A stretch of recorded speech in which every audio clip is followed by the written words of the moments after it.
Assalamualaikum warahmatullahi wabarakatuh. Apa kabar anak-anakku semuanya? Semoga kalian semuanya selalu sehat ya. Sehat, tidak kurang suatu apapun, tetap semangat untuk melanjutkan belajarnya. Oke anak-anakku semua, pada hari ini, kesempatan kali ini kita akan melanjutkan pembahasan kita akan melanjutkan belajar kita setelah kita kemarin mempelajari organ pernafasan pada manusia. Hari ini kita akan belajar organ pernafasan pada hewan, yaitu mamalia, ikan, burung, reptil, amfibi, serangga, dan cacing ya. Kita akan bahas satu persatu ya, alat pernafasan dari masing-masing hewan tersebut ya, biar kita bisa memahaminya ya, bisa mengambil pelajaran yang berharga ya dari hewan-hewan yang kita pelajari. Yang pertama, organ pernafasan pada mamalia atau hewan yang menyusui atau hewan yang ya berkembang biak dengan cara melahirkan. Ya, alat pernafasan mamalia terdiri atas hidung, tenggorokan, dan paru-paru. Sedangkan bagaimana mekanisme pernafasannya atau sistem pernafasannya itu mirip ya, atau sama dengan sistem pada pernafasan manusia. Ya, yang agak berbeda adalah mamalia yang hidup di air ya, contohnya paus, lumba-lumba ya, walaupun dengan paru-paru cara alat pernafasannya, tetapi karena hidupnya di air ada sedikit penyesuaian ya pada lubang untuk keluar masuknya udara itu ada katupnya, di mana saat menyelam ke air, dalam air katupnya akan tertutup ya. Sementara saat mengapung ya, untuk membuang karbon dioksida dan untuk menghirup oksigen, maka katup tersebut akan terbuka. Maka mamalia yang hidup di air itu ya, sering kali nampak di permukaan air untuk mengambil udara dan untuk menghembuskan karbon dioksida ya. Nah, untuk mamalia yang hidup di darat ya, misalnya kucing, nah ini mekanisme pernafasannya adalah sama dengan manusia ya, dengan organ utamanya adalah paru-paru ya, melalui rongga hidung, melalui tenggorokan, kemudian ke paru-paru gitu. Kemudian di paru-paru terjadi pergantian oksigen dan karbon dioksida. Nah, itu adalah organ pernafasan pada mamalia. Kemudian yang kedua, organ pernafasan ikan atau Pisces. Nah, ini ikan bernafas dengan insang. Ya, insang itu adalah lembaran-lembaran ya, yang berbentuk seperti sisir dan berwarna merah. Nah, karena di situ terdapat banyak pembuluh darah. Nah, ini adalah gambar ikan dengan insangnya. Nah, insang itu terletak di kanan dan kiri kepala ikan. Nah, insang ini ditutupi oleh tutup insang. Nah, kemudian insang akan membuka dan menutup. Maksudnya tutup insangnya itu buka menutup selama proses pernafasan. Nah, di dalam insang ada pembuluh darah ya, ditandai dengan warna merah, maka disitulah tempat pertukaran oksigen dan karbon dioksida. Nah, bagaimana mekanismenya? Nah, kalau dari gambar ini kan mulai air masuk ke mulut, kemudian di dalam insang terjadi proses pertukaran oksigen karbon dioksida. Mekanisme lengkapnya seperti ini. Mekanisme pernapasan ikan ya, yang pertama, ikan itu mengambil udara dengan memasukkan air ke dalam mulut. Jadi ikan mampu mengambil oksigen yang terlarut di dalam air. Nah, maka cara bernafasnya ya mengambil udara dengan cara memasukkan air ke dalam mulut. Ya. Kemudian setelah air masuk dalam mulut, air akan menuju insang. Nah, di mana di dalam insang oksigen yang ada di dalam air itu diserap oleh pembuluh darah di dalam insang tersebut. Nah, kemudian pada saat yang sama pembuluh darah juga melepaskan karbon dioksida melalui juga pengeluaran air dari insang itu sekalian melepaskan karbon dioksida. Ya. Yang ketiga, organ pernapasan burung atau Pisces. Alat pernapasan burung terdiri atas hidung, tenggorokan, dan paru-paru. Nah, paru-paru burung ini terletak di dekat otot yang menggerakkan sayap. Maka saat terbang, ya karena otot-otot di dekat sayap itu bergerak, maka itu bisa menghalangi paru-paru untuk mengambil paru-paru dalam bekerja untuk pernafasan. Maka burung memiliki alat bantu pernapasan. Ya, ini digunakan saat burung tersebut terbang. Alat bantu pernapasan burung itu berupa pundi-pundi udara atau disebut juga kantung udara. Nah, di mana kantung udara ini berguna untuk menyimpan udara. Ya. Jadi di saat burung tidak sedang terbang, maka dia akan menghirup udara sebanyak-banyaknya untuk disimpan di dalam kantong udara. Nah, simpanan udara di dalam kantong udara atau pundi-pundi udara itu digunakan saat dia terbang untuk membantu pernapasan. Ya, karena saat terbang otot-otot di sekitar paru-paru itu bekerja, sehingga bekerja lebih keras menggerakkan sayap, sehingga paru-paru agak terhambat untuk mengambil udara. Maka perlu bantuan dari sini udara yang disimpan di dalam pundi-pundi udara. Ya. Ini adalah gambarnya. Ya. Ada pundi-pundi udara ya di sekitar paru-paru burung ya. Pundi-pundi udara itu jumlahnya ada 5 pasang. Ya. 5 pasang terletak di pangkal leher, dada depan, dada belakang, perut, dan tulang lengan atas.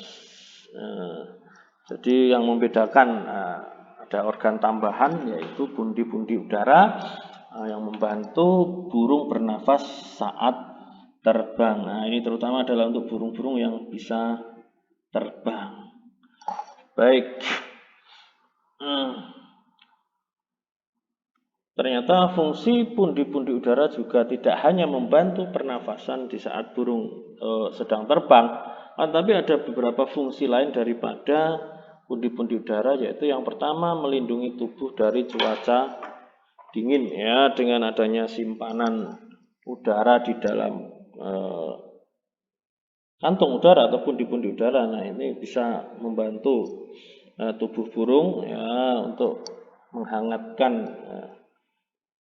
tubuh burung ya di tengah cuaca yang dingin ya, karena sifat dari udara yang sudah disimpan lebih hangat ya saat mengambil udara kan dalam suhu tubuh, dalam suhu lingkungan, sehingga karena cadangan udara di dalam tubuhnya banyak, di dalam pundi-pundi udara itu dapat membantu untuk mempertahankan suhu tubuh untuk mengatasi cuaca yang dingin di luar tubuh burung. Yang kedua, fungsi pundi udara yang lain adalah untuk memperkeras suara burung ya.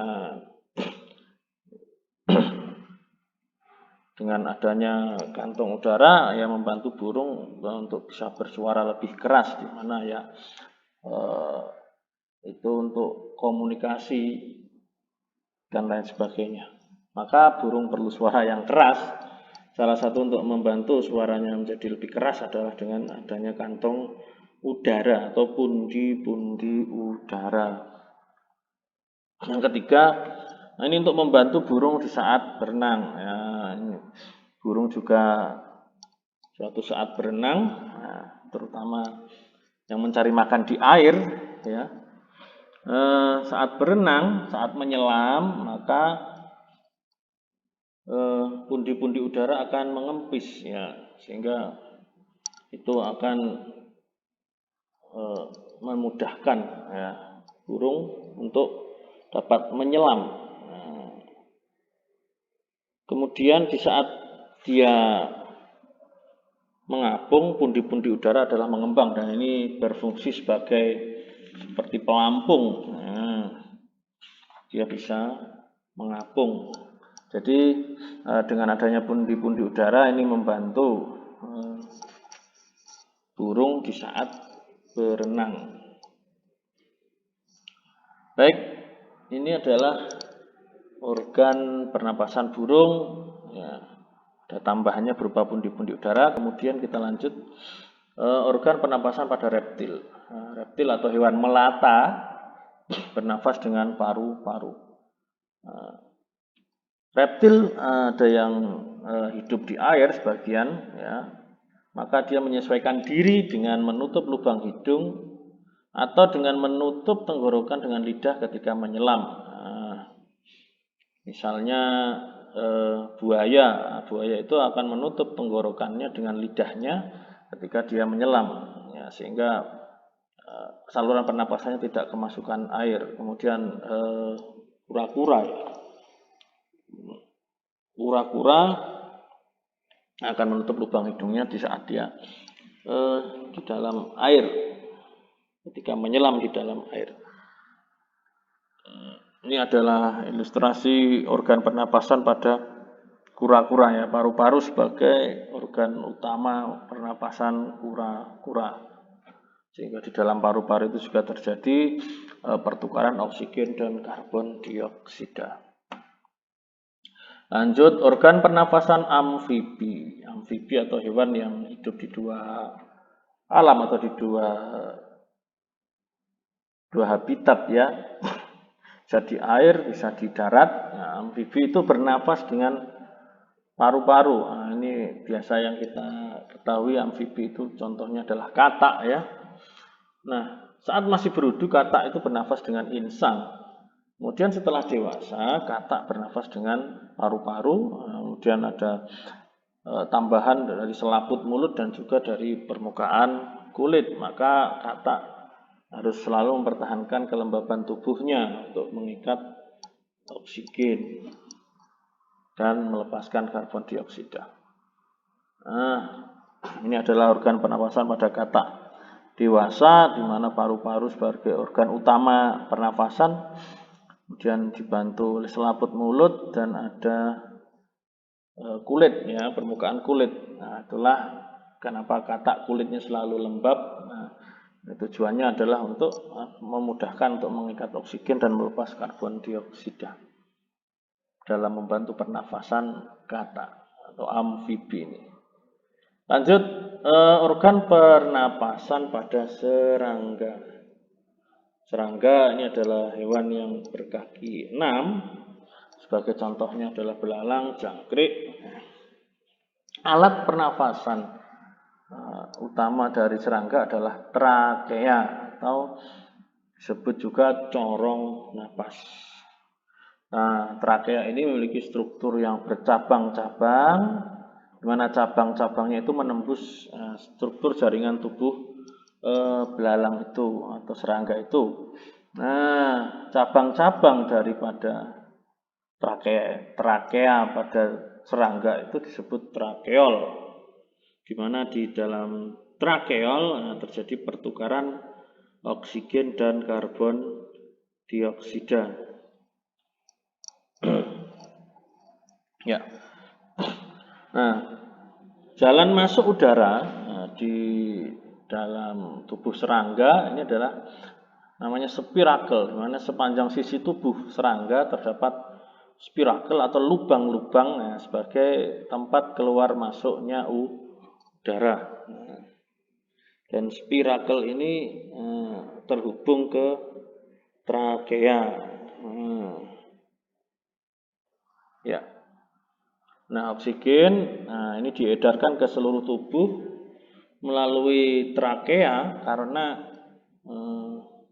serangga tidak memiliki pembuluh darah, ya, sehingga peredaran oksigen di seluruh tubuh itu melalui trakea, kemudian masuk ke trakeol, di mana di dalam trakea yang bercabang ke trakeol, trakeolnya itu terjadi di dalam trakeol terjadi pertukaran oksigen dan karbon dioksida. Nah, ini kan seperti alveolus pada paru-paru manusia. Di situ kalau di serangga namanya trakeol.